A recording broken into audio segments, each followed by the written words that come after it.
हिंदी साहित्य के विद्यार्थियों के लिए आज का ये वीडियो है। कक्षा 12 में जो विद्यार्थी अध्ययन कर रहे हैं और जिन्होंने हिंदी साहित्य विषय ले रखा है, अभिव्यक्ति और माध्यम के मोस्ट इम्पोर्टेंट क्वेश्चन हम देख रहे थे और ये चैप्टर संख्या 6 के मोस्ट इम्पोर्टेंट क्वेश्चन है, कैसे बनती है कविता।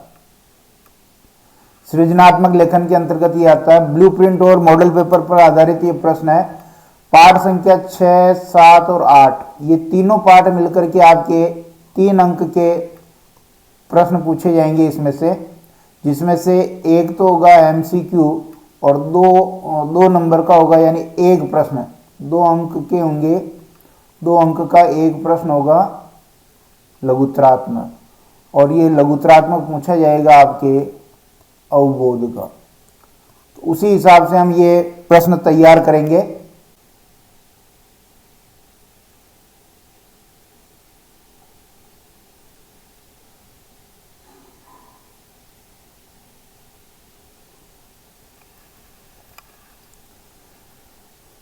लघुत्तरात्मक और अति लघुत्तरात्मक प्रश्न आपको यहां मिलेंगे।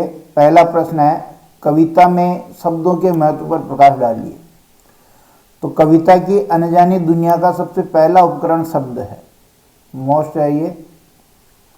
शब्दों से मेलजोल कविता की पहली शर्त है। शब्दों से खेलना, शब्दों को जोड़ना, शब्दों के अंदर के छिपे अर्थ को समझना। एक शब्द के अनेक अर्थ होते हैं, इस बात को जानना, शब्दों से जुड़ना, कविता की दुनिया में प्रवेश करना है। अर्थात शब्दों के खेल से शुरू हुई कविता के रचने की कहानी शब्दों की व्यवस्था तक पहुंचती है। सबसे पहले आपको शब्दों से परिचित होना पड़ेगा, फिर शब्दों को आपको जमाना पड़ेगा। एक शब्द के कई अर्थ होते हैं, भाव के अनुसार शब्दों का चयन कविता में बहुत ही आवश्यक है। तो इसलिए शब्दों का कविता में बहुत ही महत्वपूर्ण स्थान है। बिना शब्दों के कविता की कल्पना नहीं की जा सकती।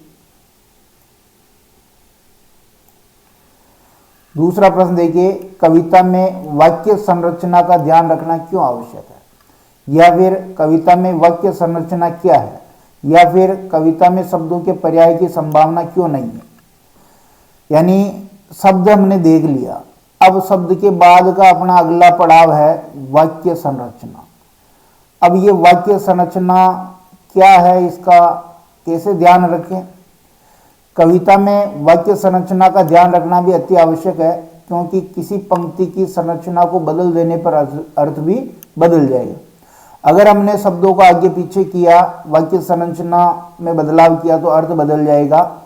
कविता में शब्दों के पर्याय नहीं होते हैं, इस कारण किसी अन्य शब्द का उस स्थान पर प्रयोग किए जाने से कविता के भाव या अर्थ में परिवर्तन आ जाएगा।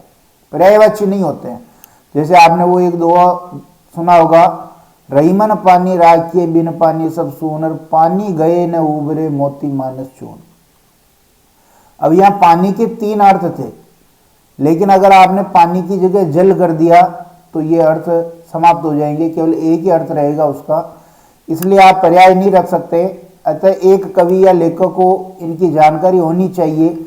एक शब्द के कई अर्थ होते हैं, भाव के अनुसार शब्दों का चयन कविता में बहुत ही आवश्यक है। तीसरा प्रश्न देखिए, कविता में बिंब और छंद क्यों आवश्यक है, या फिर इसको ऐसे भी पूछ सकता है कि कविता में बिंब विधान से आप क्या समझते हैं। बिंब और छंद कविता को इंद्रियों से पकड़ने में सहायक होते हैं। बहुत इंपॉर्टेंट है कि क्या काम करते हैं, ये इंद्रियों से पकड़ने में सहायक होते हैं। और इंद्रियां कितनी, अपनी 5 इंद्रियां हैं। हमारे पास दुनिया को जानने का एकमात्र सरल साधन इंद्रियां ही है। बाह्य संवेदनाएं मन के स्तर पर बिंब के रूप में बदल जाती। कुछ विशेष शब्दों को सुनकर अपने आप ही मन के भीतर कुछ चित्र उभरते हैं। ये स्मृति चित्री शब्दों के सारे कविता का बिंब निर्मित करते हैं। इन बिंबों के प्रयोग से ही कविता आसानी से समझ में आने योग्य बनती है। कविता एक तरह से जीवंत हो जाती है। अगर इन बिंबों का प्रयोग करेंगे तो कविता क्या होगी, जीवंत। आपने वो पतंग कविता देखी होगी आलोक धनवा की, उसमें बिंबों का बहुत ही सुंदर वर्णन कर रखा है। शमशेर बहादुर सिंह की उषा कविता देखी होगी, उसमें भी बिंबों का बहुत सुंदर वर्णन कर रखा है। चौथा प्रश्न, शब्द या आंतरिक लय को कविता का अनिवार्य तत्व क्यों कहा गया? छंद या आंतरिक लय को। तो ध्यान दीजिए, कविता में गेयता का गुण लय के माध्यम से आता है। जो कविता, चूंकि कविता को गाना पड़ता है, गेयता का गुण होना चाहिए। और ऐसा कब होगा? जब लय होगी, और लय छंद के बिना नहीं बैठेगी। कविता के आनंद के लिए रिदम और लय होना आवश्यक है। मुक्त छंद की कविता लिखने के लिए भी अर्थ की लय का निर्वाह जरूरी है। कवि को भाषा के संगीत की पहचान होनी चाहिए। छंद से आशय मात्रा गणना नहीं है, बल्कि संगीतात्मकता, लयात्मकता से है। कविता में अर्थ का अपना भीतरी छंद निरंतर मौजूद रहना चाहिए। कोई नियम नहीं है। अब नियम तो आपके मात्रिक और वर्णिक छंद होंगे, उसमें चलेंगे, लेकिन जो मुक्तक छंद है उसमें भी आपके आंतरिक लय होना जरूरी है। पांचवा प्रश्न कह रहा है कि सुमित्रा नंदन पंत ने कविता के लिए चित्र भाषा पर बल क्यों दिया? चित्रों या बिंबों का प्रभाव मन पर अधिक पड़ता है। बिल्कुल, क्योंकि जिस चीज को आप इंद्रियों से एक बार महसूस कर लेते हैं, फिर वो उसका जो है बिंब बन जाता है।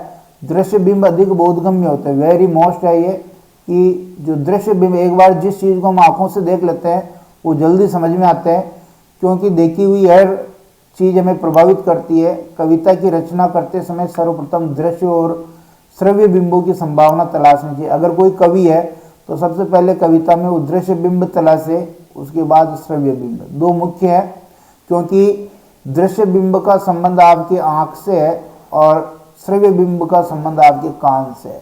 तो आंख और कान अगर आपके खुले रहेंगे, और या फिर जिस व्यक्ति के आंख कान जितने काम करेंगे उतनी ज़्यादा कविता सफल होगी। ये बिंब सभी को आकृष्ट करते हैं। हमारी सारी ज्ञानेंद्रियां इसलिए ही है कि हम संसार को भली भांति समझ सकें। पांचों ज्ञानेंद्रियों से 5 बिंब बनते हैं, जैसे नेत्रों से दृश्य बिंब, कानों से श्रव्य बिंब, त्वचा से स्पर्श बिंब, नासिका से घ्राण बिंब और जीभ से स्वाद्य बिंब। इन बिंबों के प्रयोग से ही कविता आसानी से समझ में आने योग्य बनती है।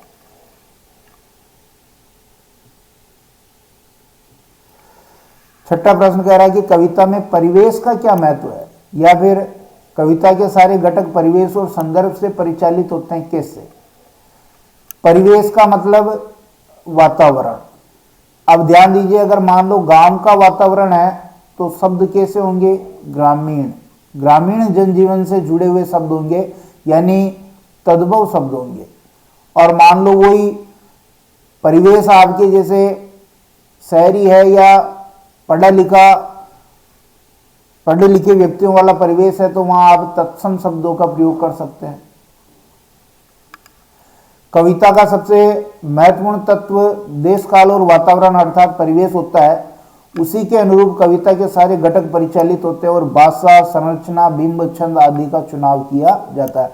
मतलब जैसा परिवेश होगा वैसी भाषा आपको चुननी पड़ेगी, कविता की संरचना वैसी बनानी पड़ेगी, बिंब वैसे होंगे, छंदों का प्रयोग भी वैसे होगा। प्राकृतिक परिवेश को चित्रित करने के लिए उसी के अनुरूप भाषा, बिंब आदि का चुनाव करना आवश्यक होता है। अगर परिवेश गांव का है तो कविता में ग्रामीण जनजीवन वाले तद्भव शब्दों का प्रयोग होगा। कविता में किसी शब्द को हटाकर उसका पर्याय रख देने से कविता का अर्थ बदल जाता है। सातवां प्रश्न कह रहा है, कविता किसे कहते हैं? साहित्य की जिस विधा में कवि अपने भावों को कलात्मक और लयबद्ध तरीके से व्यक्त करता है उसे कविता कहते हैं। यानी कवि के जो मनोभाव हैं, जो उसके मन के भाव हैं, उन मनोभावों को वो कलात्मक और लयपूर्ण तरीके से, लयात्मक तरीके से वो अगर अभिव्यक्त करेगा तो वो कहलाएगी कविता। आठवां प्रश्न कह रहा, कविता में शैली से क्या आशय है? वाक्य गठन की जो विशिष्ट प्रणालियां होती है उन्हें शैली कहा जाता है। शैली कविता की रचना का एक तरीका है। शैली से कविता का अर्थ और रूप प्रभावित होता है। वाक्य गठन विविध तरीकों में परिवेश और शब्दों का प्रयोग होता है। तो शैली का भी ध्यान रखना चाहिए। हम कहते हैं कि ये कविता उस शैली में लिखी गई है, जैसे किसी की शैली आत्मकथात्मक शैली होती है, ऐसे शैली का भी प्रयोग रखना चाहिए। कविता हमें जीने की कला सिखाती है, कैसे? कविता में अपनी ओर खींचती है। एक अच्छी कविता को बार बार पढ़ने का मन करता है, अतः उसे बार बार सुनने पर उसकी अनुगूंज हमारे अंतर्मन को सुंदर बनाकर जीने की कला सिखाती है। कविता को जब हम पढ़ते हैं तो हमारा जितना भी तनाव होता है वो सारा तनाव दूर हो जाता है। आदमी आनंद से जो है पूरित हो जाता है, आनंदित हो जाता है। कविता मनुष्य में संवेदना भी जागृत करती है। किसी के दुख को देख करके हम भी दुखी होते हैं तो वो हमारी संवेदना को जागृत कर रही है। 10वां प्रश्न देखिए, आलोचक और कवियों को कविता कैसी लगती है? तो कविता कभी उनको जादू लगती है और कभी पहेली के जैसे लगती है। कविता किस परंपरा के रूप में जन्मी? कविता वाचिक परंपरा के रूप में जन्मी है, जो आज लिखित रूप में मौजूद है। सारी जटिलता के बावजूद कविता किसके निकट है? कविता हमारी संवेदना के निकट है। कविता के मूल में क्या है? कविता के मूल में संवेदना है और राग तत्व। बिना राग तत्व के, बिना लय के आप कविता की कल्पना नहीं कर सकते। एक अच्छी कविता की क्या विशेषता है? वो बार बार पढ़ी जाने के लिए आमंत्रित करती है। एक अच्छी कविता होती है, एक बार पढ़ने से आपका मन नहीं भरता, बार बार आप उसको पढ़ना चाहते हैं। कविता में किस उपकरण की मदद नहीं ली जा सकती? बाह्य उपकरण की मदद नहीं ली जा सकती। बाकी दूसरी जितनी भी संगीत है या और कोई भी विधा, उसमें बाहरी उपकरण की मदद ले सकते हैं। कविता में कोई बाहरी उपकरण नहीं होता।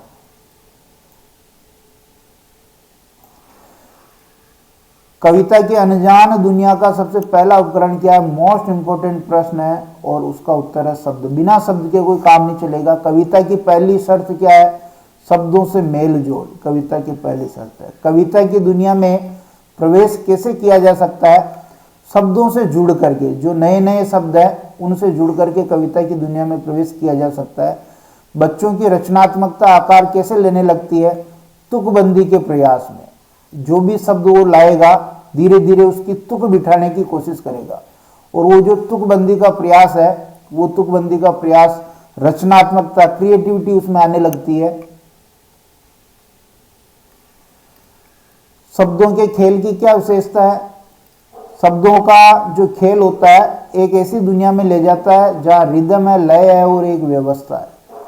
शब्दों के खेल से शुरू हुई कविता के रचने की कहानी कहाँ तक जाती है? ये शब्दों की व्यवस्था तक जाती है। कवियों को इंद्रियों से पकड़ने में कौन सहायक होते हैं? वेरी वेरी मोस्ट है ये प्रश्न। बिंब और छंद ये कविता को इंद्रियों से पकड़ने में सहायक होते हैं। बाह्य संवेदनाएं मन के स्तर पर किसमें बदल जाती है? बिंब के रूप में बदल जाती है। किसके रूप में बदल जाती है? बिंब के रूप में। स्मृति चित्र शब्दों के सारे क्या निर्मित करते हैं? ये बिंब निर्मित करते हैं। 25वां प्रश्न, कौन सा कवि प्रभावशाली कविता रचने में समर्थ हो पाता है? जिस कवि में जितनी ज्यादा ऐन्द्रिक पकड़ होगी, ऐन्द्रिक पकड़ का मतलब जो ज्ञानेंद्रियां हैं अपनी, उन ज्ञानेंद्रियों का जितना वो अच्छा प्रयोग अपनी कविता में कर पाएगा, मतलब जो दृश्य बिंब है या जो श्रव्य बिंब है, इनका जितना अच्छा वो प्रयोग कर पाएगा वो कविता उतनी प्रभावशाली होगी, कवि भी उतना प्रभावशाली होगा। सुमित्रानंदन पंत ने कविता के लिए किस भाषा की आवश्यकता पर बल दिया? चित्र भाषा। और ये चित्र भाषा ही जो होती है, ये बिंबात्मक जो भाषा होती है उसी को हम चित्र भाषा कहते हैं। कविता की रचना करते समय शुरुआत में कौन से बिंबों की संभावना तलाशनी चाहिए? सबसे पहले दृश्य बिंब और उसके बाद श्रव्य बिंब। कविता को किससे पकड़ा जाता है? कविता को जो अपनी 5 ज्ञानेंद्रियां रूपी अंगुलियां है उससे पकड़ा जाता है। जैसे हम किसी चीज को हाथ की उंगलियों से पकड़ते हैं, ऐसे ही कविता को 5 ज्ञानेंद्रियों से पकड़ा जाता है। कविता का अनिवार्य तत्व क्या है? छंद या आंतरिक लय कविता का अनिवार्य तत्व है। मोस्ट इंपोर्टेंट प्रश्न है ये भी। मुक्त छंद की कविता लिखने के लिए किसका निर्वाह जरूरी है? अर्थ की लय का निर्वाह जरूरी है। अर्थ की लय होनी चाहिए। कवि को किसकी पहचान होनी चाहिए?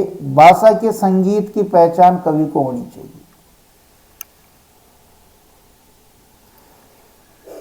कविता के सारे घटक किससे परिचालित होते हैं? ये परिवेश और संदर्भ से परिचालित होते हैं। कविता की भाषा, संरचना, बिंब, छंद सब किसके इर्द गिर्द घूमते हैं? ये सब परिवेश और संदर्भ के इर्द गिर्द घूमते हैं। जैसा परिवेश और संदर्भ होगा वैसी भाषा होगी, वैसी कविता की संरचना, बिंब, छंद सब होंगे।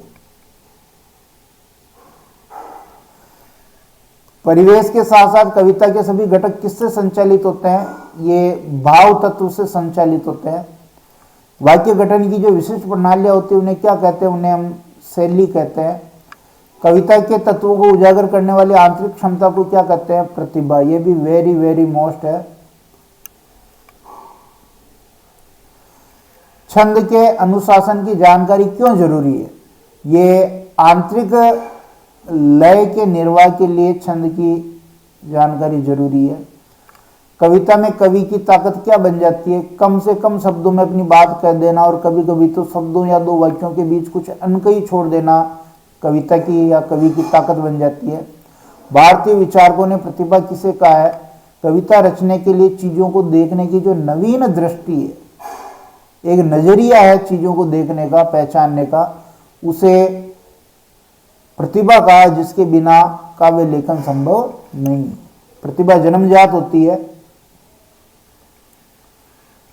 कविता की भाव संपदा क्या बनती है? कवि की वैयक्तिक सोच, दृष्टि और दुनिया को देखने का जो नजरिया होता है, कविता की भाव संपदा बनती है। कविता में किसी भी शब्द को हटाकर उसकी जगह पर्याय रख दे तो क्या होगा? कविता का अर्थ बदल जाएगा। यहां कुछ आपको ध्यान रखना कि कविता के आवश्यक घटक कौन से हैं? बिंब है, छंद है, शब्द, भाषा, परिवेश, संदर्भ, नवीन दृष्टि, प्रतिभा।